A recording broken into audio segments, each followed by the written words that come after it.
Okay, so we're still in Act 1, Scene 2. But starting down the bottom here where Frank puts the cigarettes away and we go to the part of the stage that's in Perth. Now, Miss Dunn, the secretary, enters the office. The sign is Department of Fisheries, Forestry, Wildlife and Aborigines. That is a really useful quote because even the name of the department indicates the racism at play here. So if you want more information about what this means, please excuse my handwriting. I haven't got my screen set up ideally for this. Find out about institutionalized racism. Ask me some questions. It could come in handy. So she sits down at the desk to make some phone calls. She calls the West. That's the newspaper again. She's putting an advertisement in the newspaper. She wants to sell something. In comes Mr. Neville. So he settles down with the same newspaper that she's about to put an ad in. So while he talks to her, she's on the phone. She's selling a motorcycle. The motorcycle belongs to her brother. Okay. So she says that she's selling it because he's out looking for work. The wife and children are staying with her and her brother's gone to find a job elsewhere to earn some money. Don't be confused. Her brother's not Frank. There's no evidence that they're family, but it's the same situation. And I think seeing it twice has a compounding effect that it's a widespread problem. And I think it really was at this time. We're in the Great Depression. And there's not a lot of money around. So he's selling wirelesses. Those are radios. He hasn't covered the cost of his petrol though, so he's not earning any money. Mr. Neville is a little bit sympathetic though. Unemployment's hit 30%. That's a lot of people without jobs. So, he feels for her. Reading some more news out. This is a bit of light-hearted banter about the most economical housewife. So the woman who can save the most money or run her house on the least amount of money. Because there's not a lot of money around. We're highlighting that. So we hear about a woman who manages to save some money. So she makes a phone call. Now, what we're going to see here is on the stage at the same time, the actors being in two different places. So this process here, where she says all these strange things about numbers and trunks, is because she had to pick up the phone and ask a person on the other end, the operator, to place the phone call. So she couldn't just put the numbers in herself. That's who she's talking to here. She hangs up. It doesn't mean the phone call's over. She rings up, tells the operator who she wants to talk to, and then they organise the phone call and ring back. It's a strange system. Just go with it. Now, when he says, can you take down a note for the minister, he wants her to write as he speaks so that she can later type it up for him. So he says this out loud. Now, it's very formal in contrast to what they just had, the language they used in their discussion. My dear minister, herewith the information requested. So here's the things you want to know. We are under extreme budgetary constraints. We don't have a lot of money. So let's talk about the native weekly ration. So the Indigenous people are getting these rations. They go and pick them up from the police station and it's food and things they need to survive. It's because they're not allowed to have money. You can't pay Indigenous people. It's against the law. So instead they work for food or for objects. Now that keeps you in poverty because you can't get out of poverty unless you have the money. So it cost the department 2 shillings 4 per week. Look, not a lot.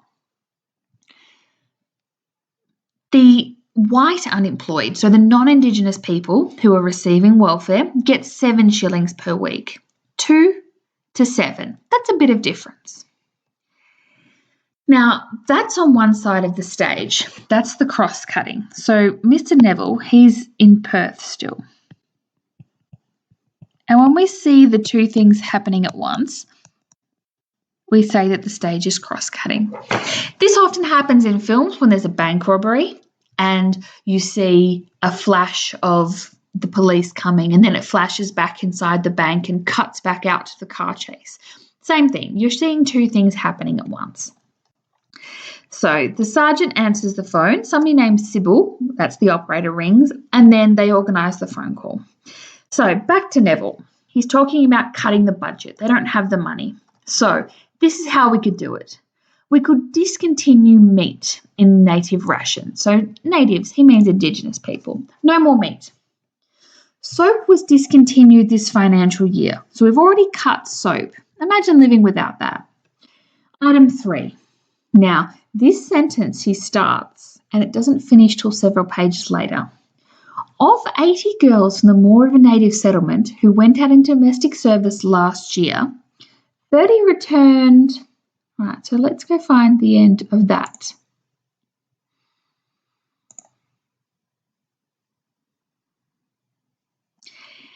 Returned to the settlement in pregnant condition. Now, that's 80 girls went out, 30 girls came back pregnant. In pregnant condition, like it's something that just happened to them, like they got rained on.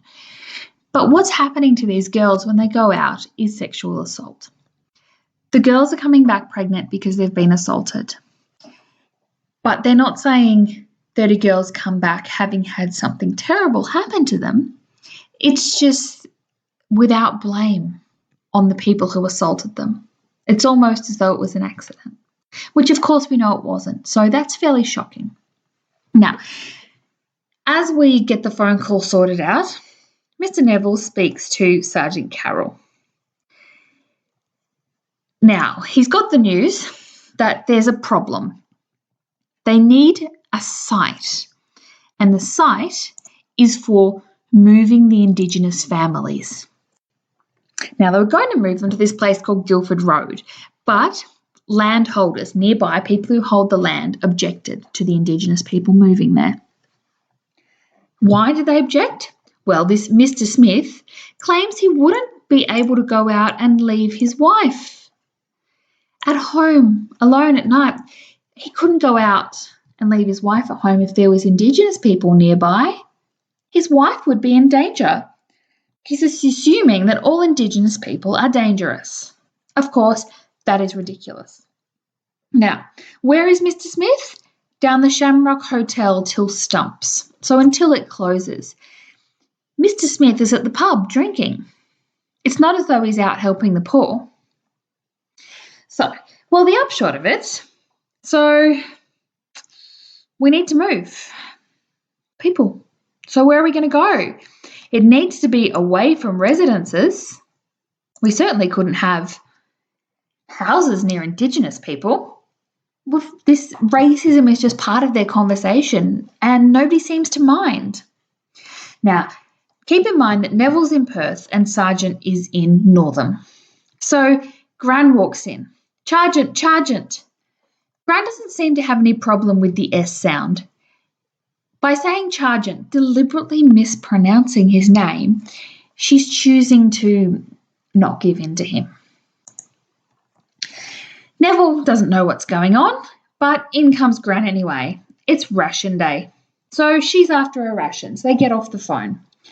It's really important that we see the poverty and then we see Mr. Neville being sympathetic to Miss Dunn, his non-Indigenous secretary, and her financial problems, but then immediately no sympathy for the Indigenous people. Let's cut their rations. They're already on less. Let's cut them more. So Mr. Neville finishes his letter and the sergeant gets them their rations. Flour, sugar, there it is again. Pay attention when you see the sugar. Tea. And how you been keeping, Granny? Well, he asked her if she's been behaving herself. Probably not the way to treat an older lady coming in. A bit more respect maybe, but Gran responds with, have you? She's as cheeky as they come. There's your butcher's order. So, and also here's your meat. Meat dripping. So dripping's the fat. They get some of that as well. Now, Millie looks through carefully and says, no, they've got 2 cream of tartar, so a powder for cooking. The sergeant hasn't been very careful, but Millie has, so she changes them over. She wants some bicarbonate soda. Now, the sergeant patronisingly says, that shouldn't worry you, Granny. You don't need bicarb. Oops, sorry, things have gone crazy. Do you remember when you used to grind up jam and wattle seeds? Do you remember when you used to collect seeds and make flour out of those? Why don't you just do that? Well, Gran responds with, it is better than white man flour. No weevils, so no insects in those. Their food was better quality. She says it's better. Now, when I was that high, so she puts her hand out indicating sort of a child's height. When I was small, we used to get them and then cook them up. She's thinking about her childhood. You can still do that, he says. But the problem being where? We're jealous, cut all the trees down. So Gran can't get her native food because it's been taken away. Her native food's been taken away. She's not allowed to earn money. What's she going to do? Now, Millie's still looking at the rations, notices they haven't got any soap. So soap's no longer a ration item. Passive sentence. It's not like we've taken it away, the government's taken away. It's just gone. Now, Millie wants to know how to keep her kids clean. She's very practical. Sergeant says you could buy some. How? The family don't have money. So he's got no real understanding. Now, Gran wants her nummery. Nummery being tobacco, not the good quality tobacco. The Indigenous people are given the bad quality stuff. Now, Sergeant refers to it as nigger twist. Completely unnecessary racist language. Instead of saying, no, you still get your tobacco, he feels comfortable saying this to her.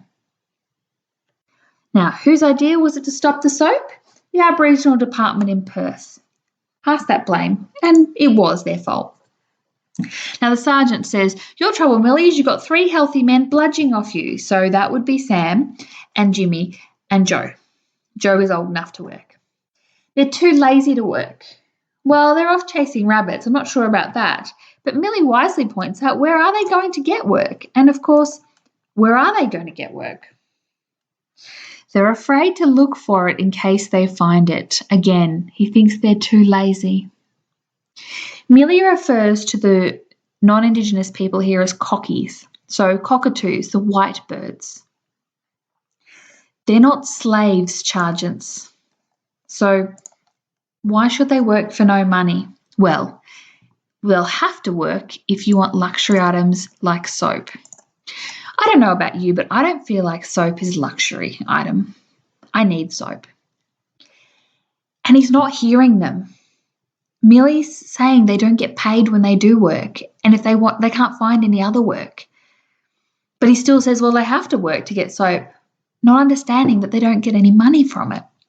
So Millie explains that Skinny Martin, a guy who owns a farm, got Joe to cut posts, so chop wood for him. And he got a pair of boots and some stag ram, so it's some dried meat. And it was really tough, so the dogs couldn't eat it. And of course, you can't eat boots, so there's no food there. So Millie has great faith in her brother. He'll make you fellas jump. He's going to come and get you. Well, the sergeant already knows him. You tell your bush lawyer brother, if he comes in here, I'll make him jump straight inside. So I'm going to put him in jail if he comes in here. Can you do that? No, of course not. So Millie, interestingly, points out that the sergeant goes down the pub. That's the Federal every night, and he drinks with Skinny Martin. So Skinny Martin's his mate, the guy who's mistreating Jimmy and his family. So the whole community is against them. They haven't got a chance. Out they go. So we're back to Perth. That letter's getting typed. Very formal. So here it is. Dear Mr. Neil, we're writing to Mr. Neil, of course, who's in Moore River. Just a short note to thank you and Matron for your hospitality on our recent visit to the settlement. So recently he's been to visit Moore River and it went well. The settlement is looking splendid considering, obviously a credit to you both.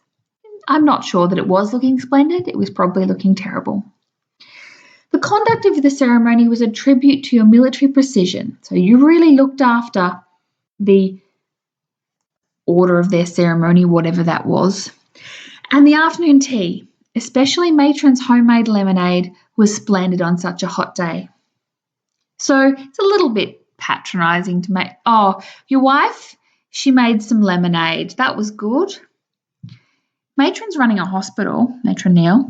She's supervising several staff. She seems to be doing more work than Mr. Neil is. But of course, she doesn't get credit for it because she's a woman. As I mentioned, I was a little concerned to see so many dirty little noses among the children, so the Indigenous children hadn't been blowing their nose. This follows with one of the most disturbing lines, I think, that comes so naturally to Mr. Neville. I'm a great believer that if you provide the native, so still talking about Indigenous people like their plants, the basic accoutrements of civilization. Accoutrements could easily be replaced with the word stuff.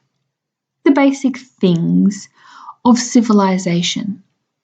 So he's assuming that the Western things, the things as in he's about to talk about a handkerchief to blow their nose, are the basic things you need to be civilized. This assumes that the Indigenous people are not civilized. So, if you provide the native the basic accoutrements of civilization, you're halfway to civilizing him. You're halfway to making these people essentially people. I'd like to see each child issued with a handkerchief and instructed on its use. So please make handkerchiefs and show the children how to blow their noses. Now he acknowledges they don't have a lot of money, so he sent them some material, some cloth fabric, so they could make handkerchiefs from it. And he's also saying that we're going to send you some toilet paper for them to use and that they could give practical training in how to use it. Now, Indigenous people don't need training as how to use toilet paper.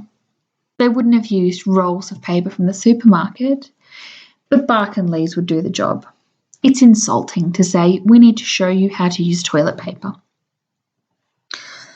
Now, if you can successfully inculcate, so teach them how to do these things essentially, such basic but essential details of civilized living, if you can show these children how to blow their nose and use toilet paper, you will have helped them along the road to taking their place in Australian society.